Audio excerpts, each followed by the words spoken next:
Hello everyone, this is Amit Chaturvedi and I welcome all of you in versatile brains. दोस्तों, फिलहाल हम spoken English classes पे जो series चला रहे हैं ग्रामर की, इसके पहले हम वोकेबलरी डिस्कस कर चुके हैं। अगर आपने वो वीडियोस नहीं देखे हैं तो आप चैनल की प्लेलिस्ट में जाकर वो वोकेबलरी के वीडियोस भी देख लें। तो दोस्तों, जो ग्रामर की सीरीज़ हमने शुरू की है उसमें सबसे पहला चैप्टर हम डिस्कस कर रहे हैं मॉडल्स, और मॉडल्स के ऊपर हम ऑलरेडी 7 चैप्टर्स डिस्कस कर चुके हैं। अगर आपने वो वीडियोस भी नहीं देखे हैं तो आप चैनल की प्लेलिस्ट में जाकर वो वीडियोस देख सकते हैं। तो दोस्तों, इस चैप्टर में हम आज जो मॉडल डिस्कस करने वाले हैं वो 2 मॉडल हैं। पहला हम डिस्कस करेंगे नीड और दूसरा डिस्कस करेंगे डेयर। यानी नीड और डेयर मॉडल्स को हमें कहाँ, कब और कैसे सेंटेंसेस में इस्तेमाल करना है, ये जानेंगे हम आज के वीडियो में। दोस्तों, ये हमारे 4 मेन मोटिव्स हैं जिनको लेके हम ये सीरीज चला रहे हैं, जिसमें पहला मेन ये है कि हमारी ग्रामर पे कमांड होना चाहिए। दूसरा, हम बहुत सारे एडवांस रूल्स सीख जाएं। तीसरा, हमारी स्पोकन इंग्लिश इंप्रूव हो जाए। और चौथा, हम कंपटीशन एग्जाम के लिए एकदम प्रिपेयर हो जाएं। तो चलिए आज का वीडियो शुरू करते हैं। इससे पहले अगर आपने चैनल को सब्सक्राइब नहीं किया है तो प्लीज़ सब्सक्राइब द चैनल, ताकि आगे आने वाले वीडियोज़ आपको टाइम टू टाइम मिलते रहें। चलिए शुरू करते हैं।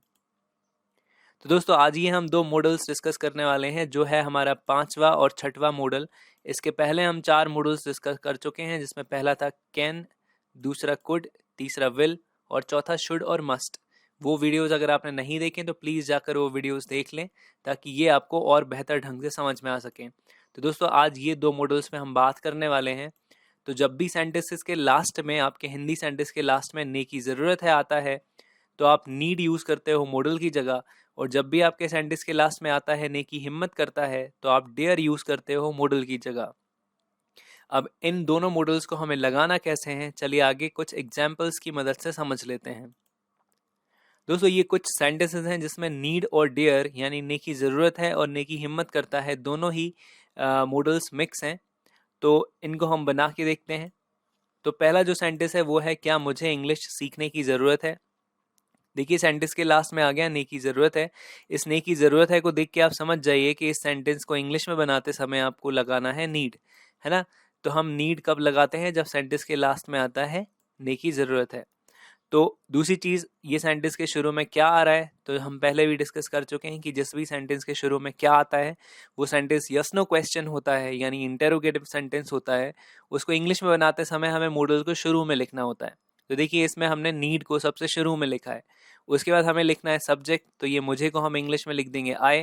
फिर हमें लिखना है मेन वर्ब, तो मेन वर्ब इसमें है सीखना। सीखने को इंग्लिश में लर्न करना कहते हैं, तो ये आ गया लर्न। फिर उसके बाद इनडायरेक्ट ऑब्जेक्ट आता है जो इस सेंटेंस में है नहीं। फिर हम लिखते हैं डायरेक्ट ऑब्जेक्ट जो है इंग्लिश, तो फिर हमने लर्न के बाद इंग्लिश लिख दिया। और चूंकि ये क्वेश्चन मार्क हमें लगाना पड़ेगा, क्योंकि ये सेंटेंस यस नो क्वेश्चन है। तो क्या मुझे इंग्लिश सीखने की ज़रूरत है, तो ये बन गया नीड आई लर्न इंग्लिश, है ना। क्या मुझे इंग्लिश सीखने की ज़रूरत है, तो हम इसे कह सकते हैं नीड आई लर्न इंग्लिश। या फिर थोड़ा एडवांस वर्जन में देखें तो इसी सेंटेंस को हम कह सकते हैं do I need to learn English. वो सेंटेंस भी सही होगा, do I need to learn English. चलिए दूसरा सेंटेंस देखते हैं। यहाँ पे लिखा है हमें रोज मास्क पहनने की ज़रूरत नहीं है। देखिए, यहाँ पे नहीं लिखा हुआ है, तो इसका मतलब तो हो गया नॉट, यानी नेगेटिव सेंटेंस है। और दूसरी चीज़ आप देखिए, ये नी की ज़रूरत है यहाँ पे आ रहा है, तो हमें इसमें नीड लगाना है। तो ये नेगेटिव सेंटेंस है, मॉडल के बाद आप नॉट लिख दोगे। तो सबसे शुरू में हम लिखेंगे सब्जेक्ट हमें, यानी वी। उसके बाद हमने लिखा मॉडल नीड, फिर हमने लगाया नॉट, तो वी नीड नॉट। फिर हमें लिखनी है मेन वर्ब, तो इसमें है मेन वर्ब पहनना। पहनने को इंग्लिश में बोलते हैं वेयर, तो हमने लिख दिया वेयर। फिर डायरेक्ट ऑब्जेक्ट मास्क, और सबसे लास्ट में टाइम डेली। तो हमें रोज मास्क पहनने की जरूरत नहीं है, तो we need not wear mask daily. या फिर इसी सेंटेंस को हम कह सकते हैं we do not need to wear mask daily. इसको आप डू नॉट लगा के भी कह सकते हो, we do not need to wear mask daily. चलिए नेक्स्ट सेंटेंस बनाते हैं। क्या हमें नया फ़ोन खरीदने की ज़रूरत है। देखिए, फिर से आ गया ने की ज़रूरत है, तो आपको नीड लगाना है। और दूसरी चीज़, सेंटेंस के शुरू में क्या लिखा हुआ है, यानी ये यस नो सेंटेंस है, तो हमें मॉडल को शुरू में लिखना पड़ेगा। तो देखिए, हमने मॉडल को सबसे स्टार्टिंग में लिख दिया।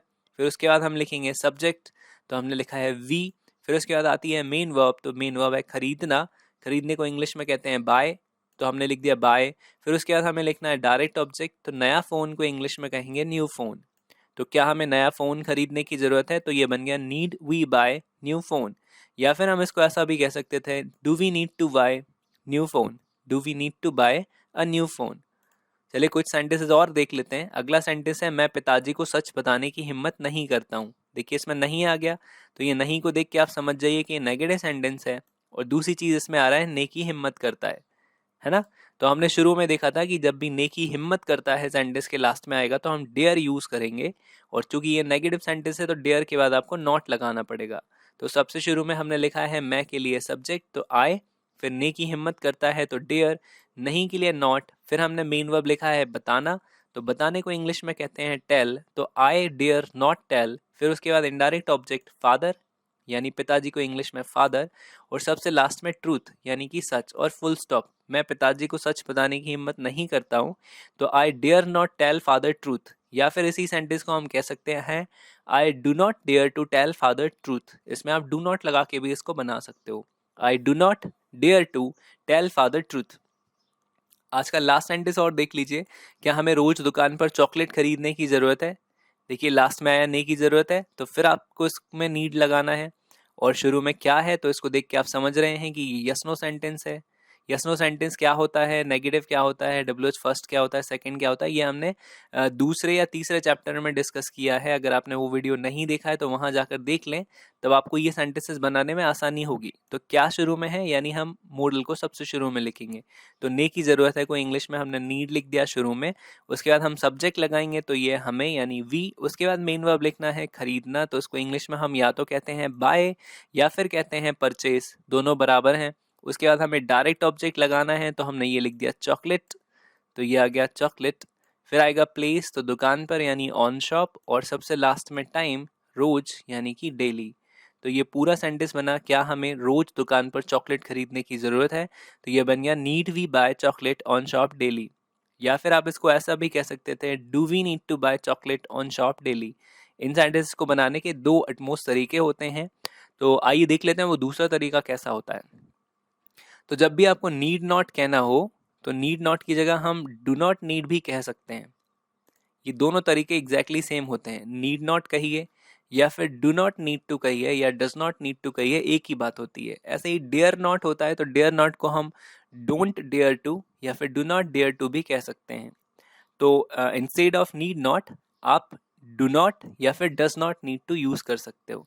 तो आपको कहना होगा वी नीड नॉट हरी, बात वही है, या फिर हम कह सकते हैं we do not need to hurry, बात वही है।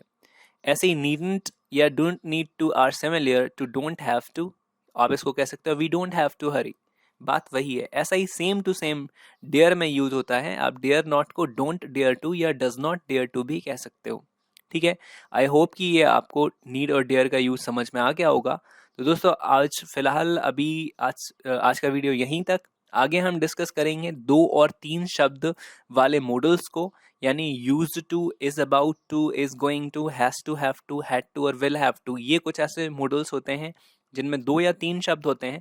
तो इसके आगे आने वाले जो वीडियो होंगे उसमें हम इस तरह के मॉडल्स को जिनमें 2 या 3 शब्द हों उन्हें कैसे बनाते हैं और क्या क्या हमें फॉर्मूलेज में चेंज करने हैं, ये हम आगे आने वाले वीडियो में सीखेंगे।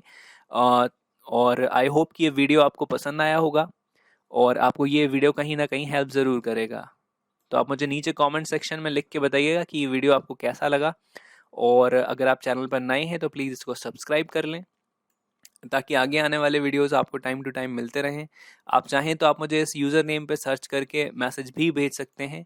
कोई इम्प्रूवमेंट चाहते हैं या कोलैबोरेशन चाहते हैं, जो भी आपके इश्यूज़ हैं वो आप मुझे इस पर भी भेज सकते हैं। तो अभी अपन मिलेंगे अगले चैप्टर के साथ अगले वीडियो में, तब तक के लिए बाय बाय।